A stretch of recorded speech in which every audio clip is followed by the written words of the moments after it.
আল্লাহর মেহেরবানি না হলে হাফেজ হওয়া সম্ভব না। আমার বাবা আমাকে হেফজখানার মধ্যে প্রথম দিয়েছিলেন, আমি পারি না। 2-3 পারা মুখস্থ করার পরে আমার মাথা নষ্ট হয়ে গেছে। আমার বাবা আসার পরে আমি বললাম, বাবা এখান থেকে আমার ছুটাই নিয়ে যাও, আমার দ্বারা সম্ভব না, আমি হাফেজ হইতে পারতাম না। পরে এখান থেকে ছুটাই নিয়ে আমার মাদ্রাসায় ভর্তি করে দিলেন। আমি হাফেজ হব না, আমার ভাগ্যে নাই।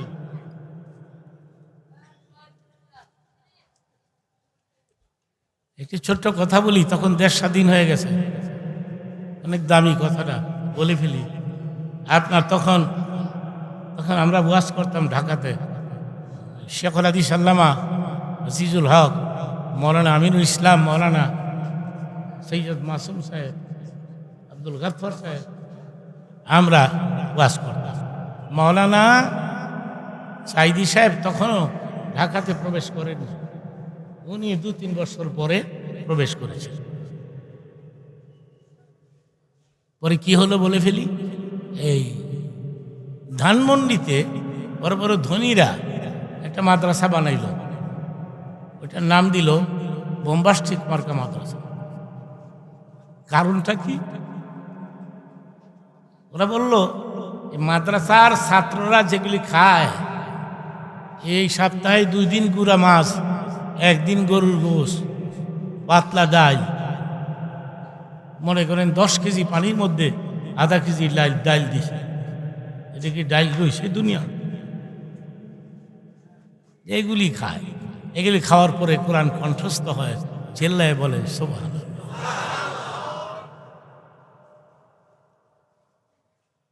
ওরা বলল এই সমস্ত মাদ্রাসায় আমরা আমাদের ছেলে মেয়েদেরকে দিতে পারবো না, আমরা একটা বোম্বাস্টিক মার্কার মাদ্রাসা করলো। আপনার শোনেন, আমি বলছি, সকালে নাস্তা কি খায় জানেন? পিওর ঘিয়ের ভাজা পারোটা, ডিম, গোস, তারপরে হালুয়া, হরলিক্স 1 গ্লাস করে, এগুলি নাস্তা খায়। আর দুপুরে কি খায় আল্লাহ জানে। কিন্তু 1 বছর হয়ে গেছে, একটা সূরা মুখস্থ হয়। এটা আমার জীবনের একটা তাজা কথা আপনাদেরকে শোনাইলাম, মিথ্যা কথা আমি বলি না, আমার আব্বা নিষেধ দিছে।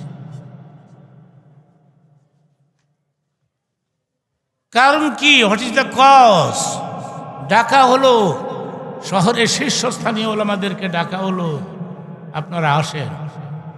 তো শেখুল হাদিস সাহেব গেলেন, মৌলানা ইসলাম গেলেন, আব্দুল গফফর গেলেন, মৌলানা মাসুদ, এরা সবই ওই প্রোগ্রামে গেছে। আমিও ওদের পিছনে পিছনে গেলাম। কারণ বলতে হবে, কেন সূরা কণ্ঠস্থ হয় না, কারণ বলতে হবে। এক একজন এক এক কারণ বলল, আসলো আমার সিরিয়াল, আমার পালা আসলো। আমি বললাম, ভাই সব আমি আর কি বলবো, বড় বড় হুজুররা তো বলছে, আমি বলতে চাই যে আপনাদের মাদ্রাসার বোর্ডিংয়ে খাবারের যে চার্ট, এই খাবার যদি চেঞ্জ না করেন, পরিবর্তন না করেন, কিয়ামতের আগেও একটা সূরা মুখস্থ। একজন শিক্ষিত লোক দাঁড়ায় বলছে, মৌলানা যুক্তিবাদী, ওয়াজ মাহফিল পাইছো নি তুমি? যা খুশি তাই কইবা, তোমার কথার দলিল কি, প্রমাণ কি? আমি বললাম, আপনি বসুন, আমি প্রমাণ দিচ্ছি। আপনাকে দেখতে হবে মক্কা নগরে মদিনাতে রাসূল আরবির উপরে যখন কোরআন নাজিল হয়, নবী কি ধরনের খাবার গ্রহণ করতেন। সবাই চুপ হয়ে গেছে। দিন চলে গেছে, কিছু খায় নাই নবী, মাথাও লড়াবেন না এখন।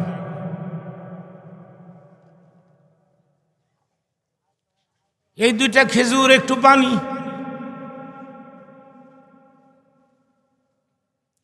ওই সময় নবীর উপরে কোরআন নাজিল হতো, আর নবীজি মুখস্থ করতেন। মাদ্রাসার লিল্লা বোর্ডিং এর ছেলেরা কি খায় খবর নিছেন? পারলেন না বড় একটা রুই মাছ কিনা মেঘনা নদীর থেকে মাদ্রাসায় পাঠাই দিতে? পারলেন না 5 বস্তা দামি চাউল পাঠাই দিতে?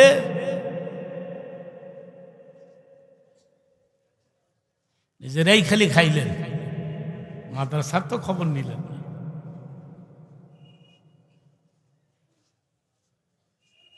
সুতরাং আপনারা লিল্লা বোর্ডিংয়ে মাদ্রাসে যে খাবারের চার্ট দিয়েছেন, কিয়ামত পর্যন্ত খাইলেও একটা সূরা মুখস্থ হবে না। দেখতে হবে রাসূল কি ধরনের খাবার গ্রহণ করতে। আমি ছোট্ট একটা দৃষ্টান্ত দিব আপনাদেরকে।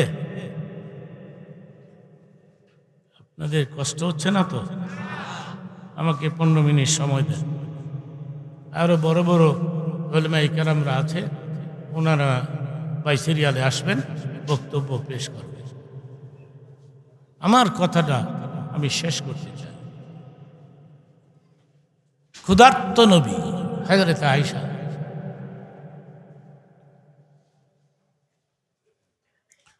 অনেক মহিলারা ওয়াজ শুনতে আসছে। আমি আপনাদেরকে নসিহত করতে গিয়ে বলবো যে হযরত আয়েশা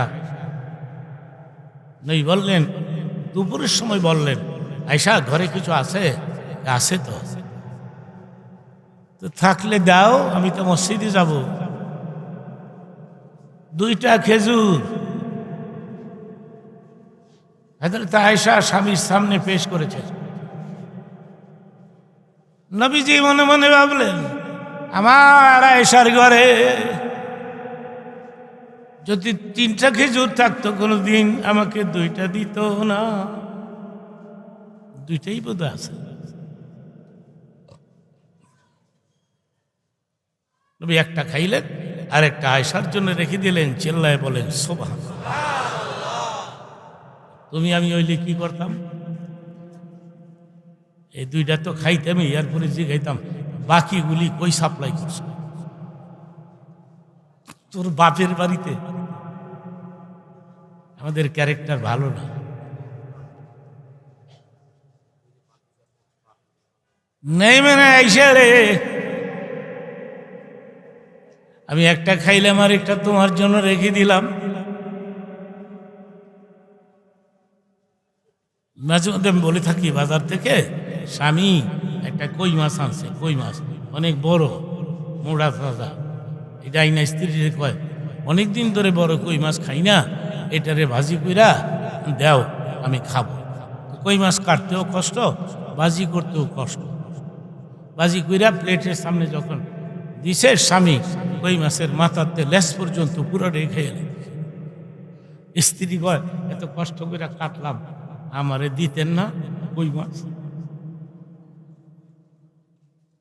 মগায় কই মাছ খায়, কয় চুপ কর, মহিলারা কই মাছ খায় না। মুফতির বাচ্চাই কয় কি দেয়? আল্লাহ পাক বলেছেন, হুন্না লিবাসুল লাকুম ওয়া আনতুম লিবাসুল লাহুন্না। স্ত্রী তোমার পোশাক। কই মাছের অর্ধেক বিবি পানা। চিল্লায় বলেন সুবহানাল্লাহ। মহিলারা খুশি হয়েছে। মহিলারা কয়, এই বক্তা আনে না, কি সাতা মাতা আনে, খালি চিল্লায়।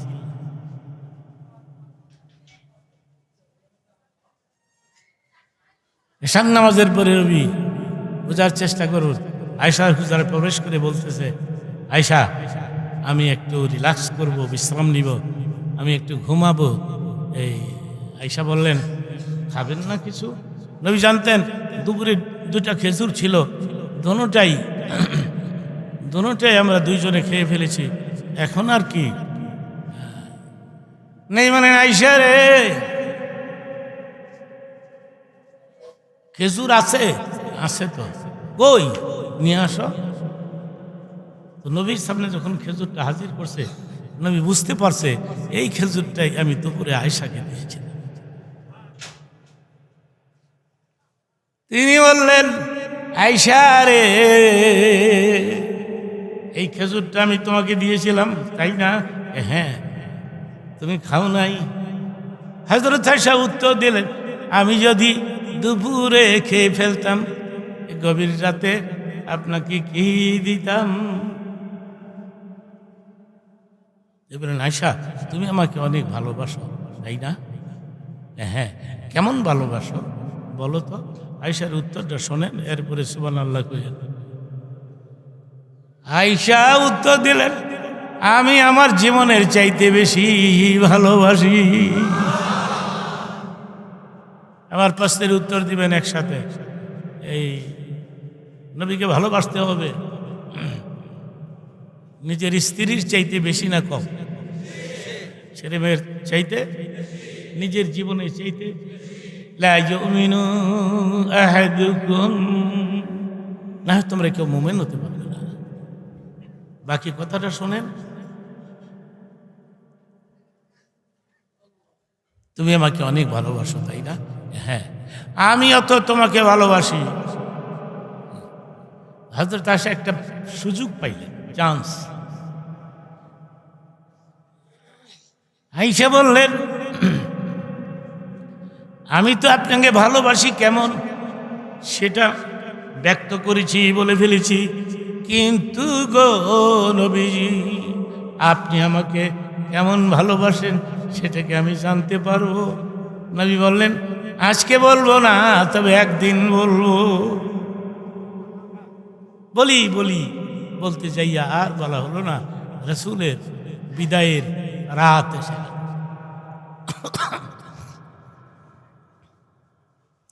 আমাদের অন্তর তো পাথর হয়ে গেছে, আমাদের চোখে পানি আসে না। অবশ্য আমি সবসময় এই কথাটা বলে আসছি, রাসূলের মোহাব্বতে পড়ে কেউ যদি কোনো মতে এক ফোঁটা চোখের পানি ছেড়ে দিতে পারেন, কিয়ামতের দিন আপনার চোখের পানি আপনাকে রাসূল পর্যন্ত পৌঁছায় দেবে।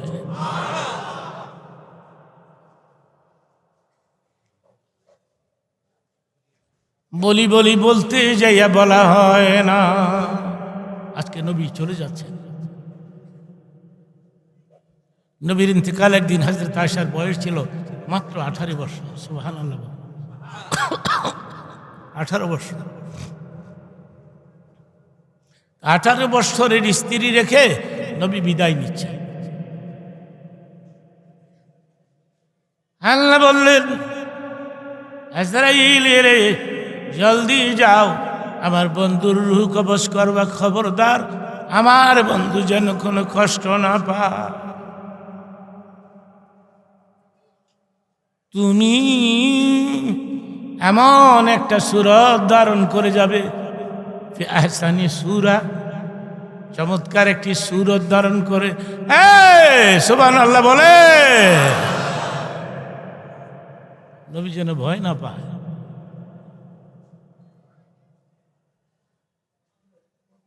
এরপরে কি হলো ছোট্ট করে বলে ফেলি। এই মালাকুল মউত যখন আসছে, আল্লাহ বলে দিয়েছেন, আজরাইল রে আমার বন্ধু যেন কষ্ট না পায়, যাও রে।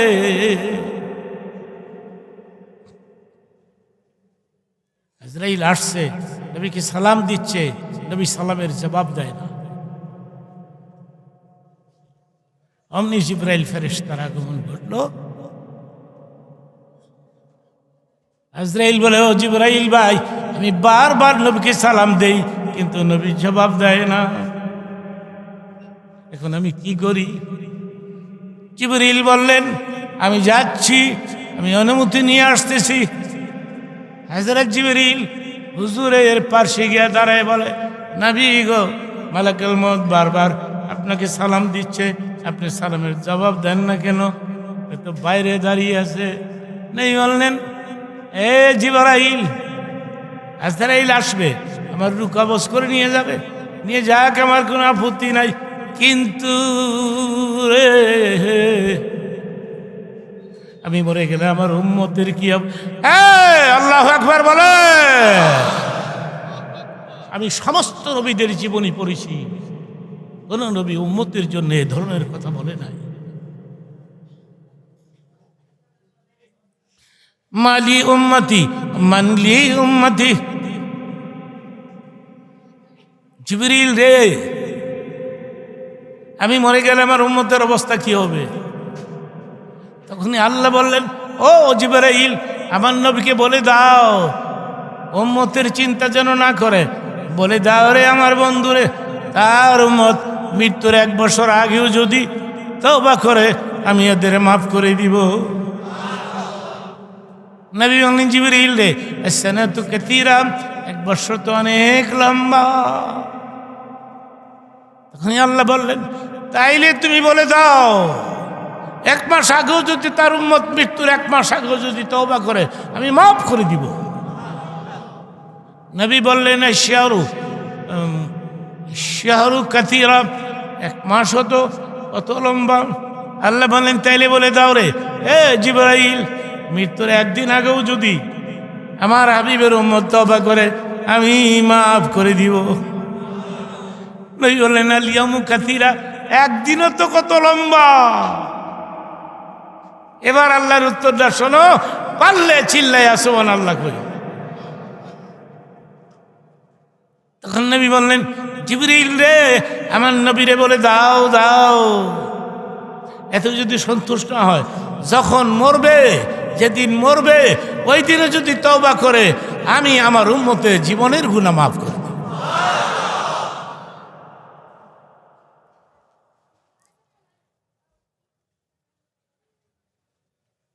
সেই জন্যে রাসূলকে ভালোবাসতে হবে অন্তর দিয়া। নবীকে নিয়ে বাড়াবাড়ি করা যাবে না। ইদানিং বক্তাদের অভাব নাই, রং বিরঙ্গের বক্তা আমদানি হয়েছে বাংলাদেশে। আমি কোনো বক্তার ওয়াজই শুনি না, ওরা নবীকে নিয়ে টানা হাসতা করতেছে। এখন নবী মানুষ না জিন না ফেরেশতা? নবী মানুষ, নবীরে ফেরেশতা বলা যাবে? জোরে বলেন যাবে? মানুষ হলে কি হবে? তোমার আমার মতো মানুষ, সব মানুষকে এক মানুষ। এই যে দেখেন শেখ হাসিনা, খালেদা জিয়া, এদের ডিমান্ড কত? জ্বর হইল ব্যাপারে উঠে, ঠিক কিনা? পাতলা পায়খানা করলো ব্যাপারে উঠে, তিনি আজকে সকালে পাতলা পায়খানা করলেন। কত খালে দানা খাইয়া মরল রে, কত হাসিনা ভিক্ষা করে রে। যদিও নবী মানুষ, মানুষের সাথে তুলনা দিয়েন না। এবার একসাথে বলেন তো, রসুলের সাথে কোনো তুলনা হয়? আল্লাহ বলছেন, এই কথাটা বলে শেষ করব, কেউ দাঁড়াবেন না। এই আল্লাহ বলছেন, এ নবী আপনি বলুন, আনা বাশারুম মিথলুকুম, আমি তোমাদেরই মতো মানুষ। কথাটার ব্যাখ্যা বোঝার চেষ্টা করবেন। এই আল্লাহ বলছেন, আপনি ডিক্লার দেন যে আমি তোমাদেরই মতো মানুষ। এটা এখনই বলেন। আল্লাহ বললেন জলদি বলেন, এখন বলেন। না বললে লোকেরা সন্দেহ করবে আমরা মানুষ না। আপনি পথ চলতে গেলে পায়ের নিচে পাথর পড়লে পাথর মোমের মতো গরম হয়ে যায়। চলতে গেলে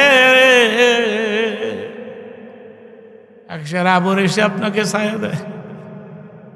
আচ্ছা, নবীর মার একটা কথা বলি, আমি তো এমনি অসুস্থ, তাছাড়া বেশিক্ষণ বলতেও পারি না, কত কথা বইলা ফেলাইলাম। নবীর মার একটা কথা বলি, কথাটা শেষ হবে, চিল্লায় সুবহানাল্লাহ বলবে। নবীর মার নাম কি? বাবার নাম? আমি এই কথা বলতে পারবো না, আমার এত বড় সাহস নাই যে আমি বলবো নবীর মা, নবীর বাপ জাহান্নামে যাবে। এটা আমি বলতে পারবো না, অন্য বক্তারা বললে বলুক গিয়া, আমার দ্বারা সম্ভব নয়। নবীর মার নাম কি? নামের দিকটা কি মনে হয়? মুসলিম। বাবার নাম কি? নামের দিকটা কি মনে হয়? আমি আরেকদিন আসলে এলাকায় আপনাদেরকে শোনাবো। আজকে যে কথাটা বলে আমি শেষ করতে চাই, আমার দিকে তাকায় থাকেন। মুনাজাত আমি দিব না, মুনাজাত আমার ভাই মৌলানা দিবে। উনি সংক্ষিপ্ত আলোচনা করবেন, তিনি মুনাজাত দিবেন। কি জানি নামটা পরে যে আসলো,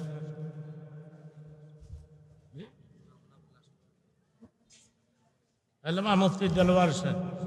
অনেক বড় মাওলানা, আমার পরে ওয়াজ করে। আমরা একসাথে হজ করেছি, মাশাআল্লাহ বলে। সরকারি খরচে মাগনা চান্স পেলে সাড়ে কাটা করে। প্রায় 65 জন মাওলানা প্রধানমন্ত্রী পাঠাইলেন 99 সনে, যে আপনারা হজ করবেন, আমার বাবার জন্য দোয়া করবেন। তিনি আপনাদের সামনে কথা বলবেন।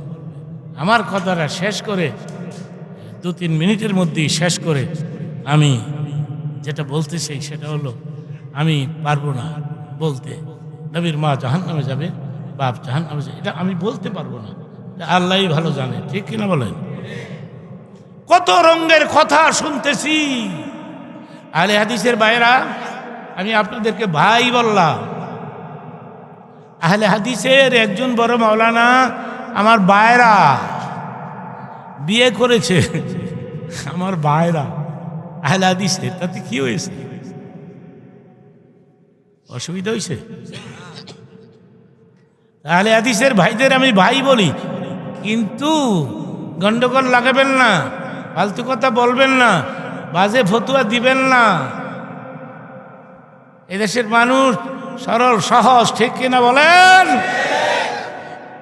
ওয়াজ করতে আসবেন, কোরআন হাদিসের ভালো ভালো ওয়াজ, মাইকটা লই খালি প্রশ্ন আর উত্তর, বুঝি না, এগুলি বন্ধ করে দেন। আমাদের অবস্থা ভালো না।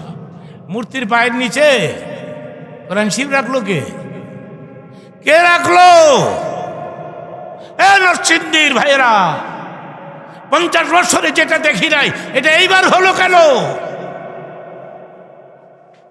আমাদের শত্রু আমাদের সঙ্গেই থাকে, ঠিক কিনা?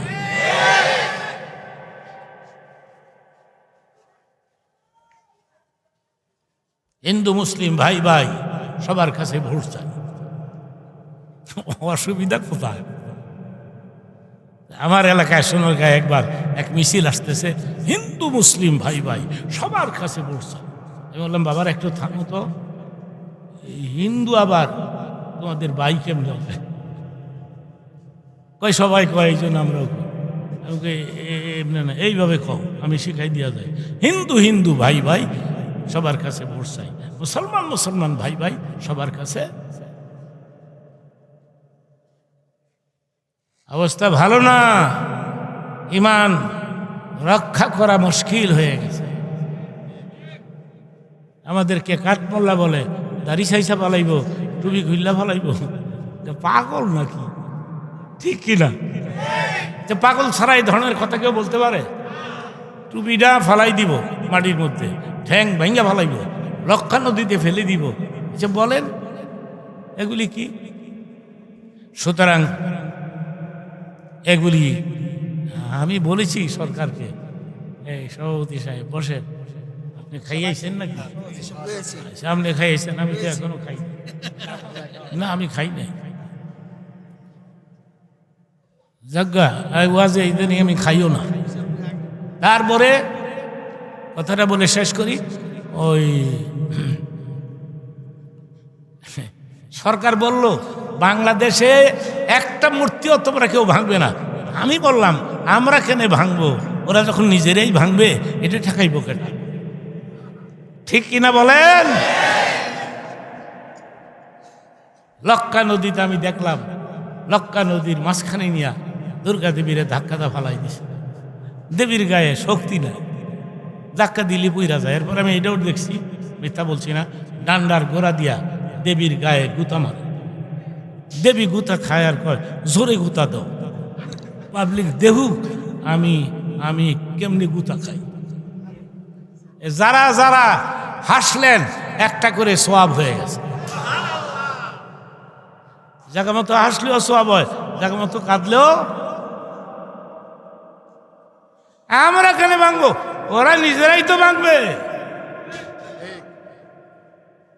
আমার একটা বক্তৃতা ছিল গত পরশুদিন চেন্নাই এলাকায়, মৌলানা রুহুল আমিন সাহেব রহমতুল্লাহ আলাই, ওনার মৃত্যুবার্ষিকীতে আমার যাওয়ার কথা ছিল, কিন্তু আমাকে ভিসা দেয় নাই। ইন্ডিয়া এমএসসি আমাকে ভিসা দেয় নাই, তাকে দেওয়া যাবে না, সে বিতর্কিত। ডান্ডার গোড়া দিয়ে বলে মূর্তিরে গুতায়, এইটা যদি এই দেশে গিয়ে কইতারে তাহলে একটা পিটাপিটি স্টার্ট হয়েছে। মিলেমিশে চলো, কাদা ছড়াছড়ি ত্যাগ বলে আমাদেরকে সম্মান করবেন, একটা ছেলেকে মাওলানা বানাবেন।